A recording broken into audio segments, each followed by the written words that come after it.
historian John Cox has been obsessed with Hudini since childhood.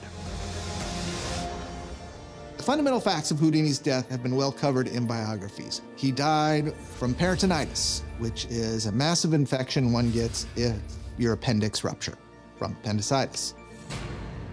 But something has been missed, and it's something that I think is very important and may be a contributing factor to his death. One theory suggests that student J. Gordon Whitehead, who punched Hudini in the abdomen, may have been an assassin sent by spiritualists who the magician exposed as frauds. But is this possible? People like to speculate that the cabal of Montreal spiritualists that wanted Hudini dead, they like to set Whitehead up as a villain, but the evidence for that is sketchy. No connection between the student and any nefarious groups has ever been found. More importantly, it was common for Hudini to allow fans to strike his abdomen to show off his conditioning. This leads to a critical question. Is it even theoretically possible that a strong punch could rupture a person's appendix? Did Whitehead's punch kill Hudini? Some people will say no, that's not possible, but there are rare cases of traumatic appendicitis. It can happen. Or was it simply that Hudini was developing appendicitis and Whitehead's punch simply made him ignore the pain in his stomach?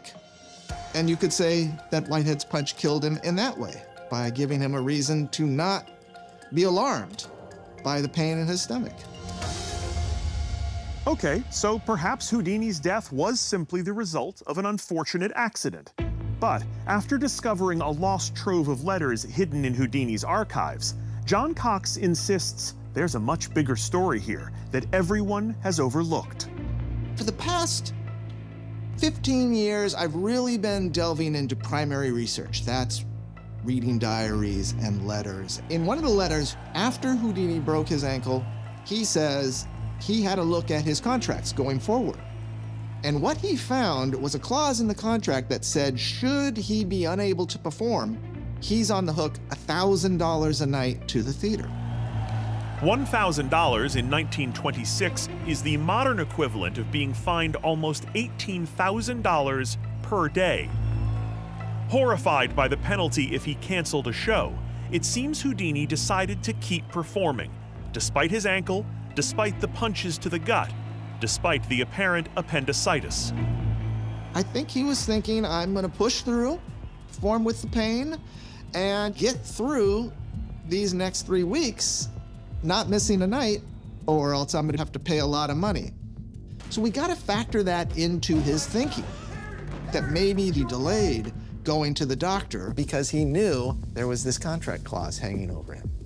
And of course, 2 weeks later, Hudini is dead. We can say with confidence that Hudini died from a blood infection caused by a ruptured appendix.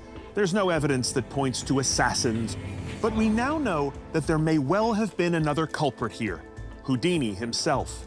The now disclosed financial penalty for not performing likely colored Hudini's decisions and may have ultimately cost him his life. He might have lived to perform for many years to come, if only, for once, he believed that the show must not go on.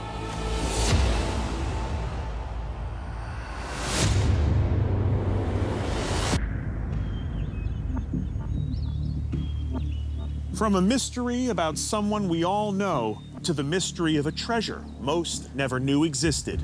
It's 2005 and I'm about 200 miles northwest of Philadelphia in a remote area known as Dent's Run.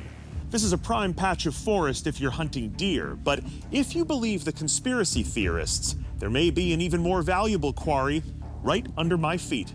Millions of dollars worth of solid gold bars, rumored to be buried by Union soldiers during the Civil War. Behind me is father and son team Dennis and Kem Parada. They've spent years searching for this lost loot, and they're about to hit pay dirt. Dennis and Kem run a treasure hunting company called Finders Keepers, but as we'll soon see, you don't always get to keep what you find.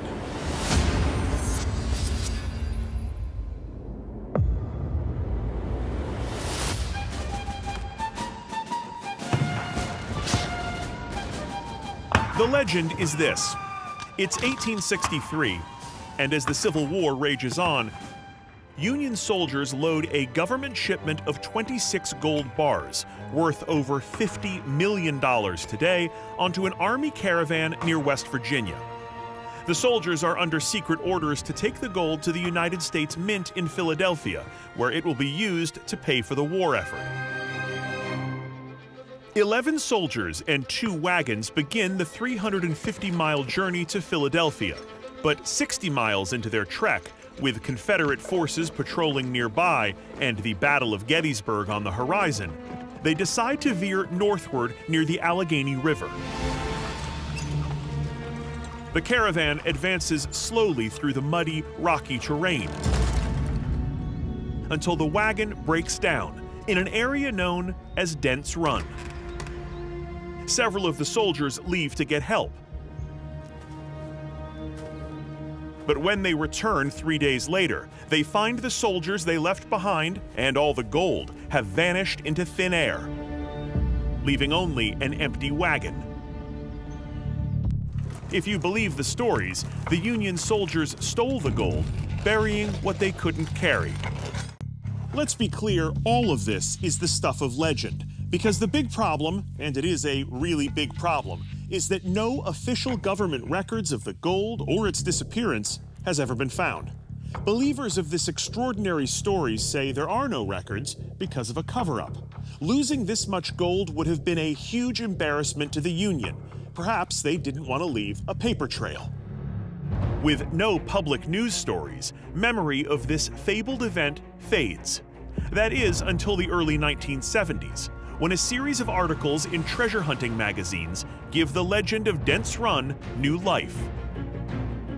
The articles claim that in 1865, government detectives allegedly recovered 2.5 bars of gold buried under a nearby pine stump. In the decades following, a steady stream of treasure hunters descend on Dent's Run, hoping to find the rest of the gold. And that includes Dennis and Kem Parada in 2005.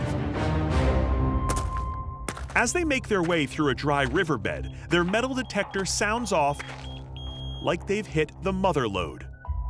Digging down about 6 inches, they find intriguing artifacts: bottles, broken glass, an animal trap, and bullets. With his background in antiquing, Dennis has a hunch that these are all Civil War era. And then, Dennis notices a small cave hidden in the side of the hill. Father and son prepare to venture inside, hoping that the moment they've dreamed of is about to arrive. Let me tell you, as someone who's chased my fair share of lost treasure, nothing gets your heart pumping quite like stepping into a dark, unexplored cave. And what these 2 men find next will set into motion one of the greatest treasure hunting mysteries of the modern era. Journalist David Howard has done an in-depth investigation of this story and offers detailed insight into the events surrounding the case. When they started exploring this cave, it was very narrow, very wet in there, sort of an unpleasant experience. But they got inside and they noticed scorch marks on the top of this cave, which told them that someone had potentially set up a camp in there. And if somebody was gonna have left something behind in this area, that would have been a prime place to do it. About 30 feet from the entrance, they find a vertical shaft, but unfortunately, the entrance is too narrow for either of them to go down.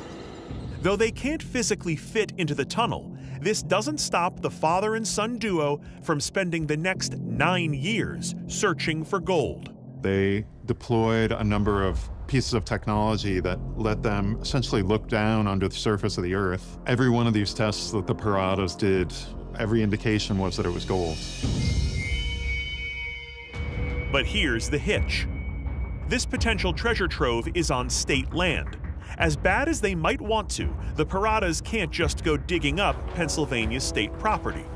They make the fateful decision to contact the FBI, telling them about their find. The FBI did its own investigation, and they used a device called a gravimeter which is one of the most sophisticated methods of exploring what lies beneath the surface of the earth. And what they informed the Paradas about in a phone call was that what they found is gold, and that there was as much as 7 to 9 tons of gold down there, which in today's currency would be somewhere in the range of $400 to $600 million. The FBI takes control of the dig site, and what happens next is a conspiracy theorist's dream.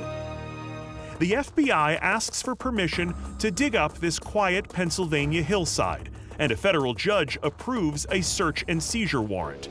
3 days later, the FBI arrives at the location with a backhoe to excavate the site. The Paradas also show up and are eager to take part in discovering what they believe is a stockpile of gold. But what comes next for the Paradas is heartbreaking. They're told by the FBI that they'll have to wait in their car, that there were too many people for them to be safely at the dig site. After waiting in their car for a good chunk of the day, the Paradas were finally brought up to the dig site. The guy who was leading the project told them, everybody's cold, it's been a long day, we're gonna stop here, and why don't you come back at 9 o'clock tomorrow morning and we'll continue with the dig at that point. The Paradas took them at their word, didn't think much of it, other than it was kind of a little bit odd how early they decided to pull the plug on the work that day. The next day, when Dennis and Kem return, the FBI shows them to the site. The crew is finished digging, and there's nothing but a big empty hole. The FBI says they didn't find anything. In quick order, the FBI disappeared from the site. The Paradas were devastated and confused that nothing at all had been discovered in there. But for the Paradas, this isn't the end of the story. It's just the beginning of another chapter. The Paradas started hearing from the residents who lived around Dents Run. Somebody asked them, hey, did you see those armored cars go by yesterday? Another neighbor said that she heard large equipment digging of jackhammers rattling all night long. To her, it was very, very clear that work had taken place on that mountaintop throughout that night. Based on the stories that they were hearing from neighbors, they began to suspect that the FBI had actually worked through the night, excavated something, possibly the gold, and driven it away. Did the FBI really take 9 tons of gold out from under the noses of Dennis and his son? The Paradas are convinced, feeling betrayed by their own government, and they aren't willing to give up easily. In 2022, after 4 years of being stuck in legal limbo, the Paradas decide they have no choice but to file a Freedom of Information request to obtain all documents related to the FBI's dig. The FBI initially denied that they had any documentation of the dig, which seemed preposterous on its face because the team had watched them shoot video. Eventually, the FBI conceded that they had over 2,300 pages of documents and 17 CDs with videos and photography. And after years of looking for answers, the Paradas find the smoking gun they were searching for. In the midst of these redacted files and obscured images, they find a video, one that they believe is confirmation that the FBI knew exactly what was underground and are ultimately hiding the truth about what they took from the site. Good morning. My name is Special Agent with the FBI. We're currently on a site in Dents Run, Pennsylvania. We've identified through our investigation a site that we believe has U.S. property, which includes significant sum of base metal, particularly gold, maybe silver, and we've been able to corroborate a lot of the information, especially through scientific testing. And we've identified a site here, which you can see behind me. For the Paradas, this is definitive proof that the FBI found gold in the exact spot that Dennis and Kem showed them. Witnesses watched as the FBI worked through the night, loaded up armored trucks with a stockpile of gold bars, made off with the stash, and then denied it all. If the FBI was right, that there was 7 to 9 tons of gold on that hilltop worth between $400 and $600 million. It would have been the most significant find of its kind in American history. Even with the release of the stash of documents and photographs, the team still believes that the FBI is withholding some potentially critical material. Dennis and Kem Parada believe they are closer than ever to proving that during the Civil War, Union soldiers stole and buried a hoard of treasure. And then, 150 years later, government agents stole it all over again. Although unfortunately for the Paradas, any historical artifact found on state land would belong to the state. So why would the government refuse to admit that it's been located? Whether you believe Dennis Parada or not, it's undeniable that their quest for millions in Civil War gold is impressive. By boldly taking on the FBI and the courts, Dennis has uncovered video and photo evidence that could be viewed as extremely suspicious. The legal drama is ongoing, and the FBI remains unequivocal that they found nothing of value at the site. As for the Paradas, well, it seems they have no choice but to keep on digging for the truth. I'm Džoš Gejts, and I'll see you on the next expedition.